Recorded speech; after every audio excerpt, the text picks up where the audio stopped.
it would appear that this is the year where woke entertainment is dying, and it's not going down quietly. There's a lot of salt and crying from journalists about this. For example, in the Daily Beast, we see an article called "Laid Off HBO Max Executive Reveal that Warner Bros. Discovery is killing off diversity and it's courting the most evil demographic, Middle America." So in other words, what it's saying is that they're actually catering to the wider audience. For real this time. Not like the quote-unquote wider audience. No, the actual wider audience. They're saying that they're going to make shows that do not have modern politics in mind. They're going to make shows that are just entertaining and not for activist purposes. And of course, the journalists are absolutely livid. But when you look at this very interesting social experiment, which unknowingly they talked about in the article, it's very telling as to why this is happening. So on one hand, you have HBO Max, which is popular, according to the Daily Beast, with diverse groups, single people, and drivers of hybrid cars. Meanwhile, Discovery Plus is popular with white, married people who drive SUVs, minivans, and traveling buses. So from a woke perspective, HBO Max is the prestigious corporation, is the one that is doing things correctly, and Discovery Plus is the backwards company, the one that's reactionary and is not appealing to the quote-unquote wider audience. But in reality, what ended up happening is that HBO Max is $50 billion in debt, and Discovery Plus has so much money that it can actually afford to purchase HBO Max. From a business standpoint, there is no more argument. The conversation is over. The numbers speak for themselves. If you're $50 billion in debt, by following one way, and a different company following another way has so much money that it can also buy you out, then it's time to shut the fuck up. It's time to have some humble pie. It's time to realize that your ideology not only doesn't work, but gets people fired. It gets people out of a job. But no, this is not what we're going to see. Instead of being humble, you have people that are now finding other criticisms. I don't think anyone knows just how white the staff is, one former executive told the Daily Beast. It's almost like having a white staff means you don't have prestige. It's like, how are they going to mingle in polite circles with all these white people around? Now, their first major transgression involves firing the censors from HBO Max. And yes, we get to laugh at China or the Soviet Union for having people censoring art, but for some reason, this is not only normal but expected of corporate America.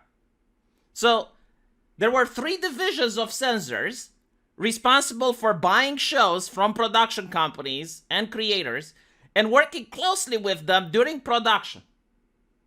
So in other words, this is why you only get sequels and prequels and reimaginings and nothing original. Like, you have these teams of censors that are like, okay, what used to be popular? Terminator. All right, let's buy the Terminator IP. And then they're like, but we can't just push the Terminator IP the way it is. No. We have to make sure that it is for a modern audience. So what does the modern audience mean? Women power, feminismus, what else? Environmentalism, right? So now they're taking the Terminator and they're wokeifying it. Like, oh, let's get rid of John Connor. Oh, like women giving birth, horrible. What a bad motif for a movie. Oh, motherhood. No. Strong, empower, Latin woman. This is what the audience wants to see. And they're pushing this, and then the movie ends up flopping, and these people get promoted, and all the actors and all the cast lose their jobs, and the circle repeats. And the IP, of course, is ruined. Like, no one wants to buy Star Wars action figures now after the last 3 episodes. The fandom is toxic as fuck, because if you say anything negative about Rey, then you get people verbally assaulting you. So they are doing a lot of damage. And now these people are getting fired, and the Daily Beast is crying about it. They're like, oh my god, no. Discovery is going to force HBO Max to be profitable. But we hate profits, we don't like money. By the way, despite the fact that the company is in debt, it's usually the censors and the top executives that still make money. So don't cry for these people is what I'm saying. Like, they're rich. They're incredibly rich. They're going to find other jobs in other fields. This is not like some random bloke which loses their job and is unable to find something anywhere else. No, like, these are going to be people that are going to be hired at different companies. So don't feel sorry for them, because they have backup plans. But my main point is, I find it interesting that they're going to be like, oh, how can we have diversity without the censors? I've been watching American movies since I grew up. And I remember even in the 90s, it's very difficult, if not impossible, to name a single American movie that doesn't have diversity. Like, in almost every single movie that I can think of, there is at least one person of color. So they're not really crying about the lack of diversity. What they're crying is the lack of ideology.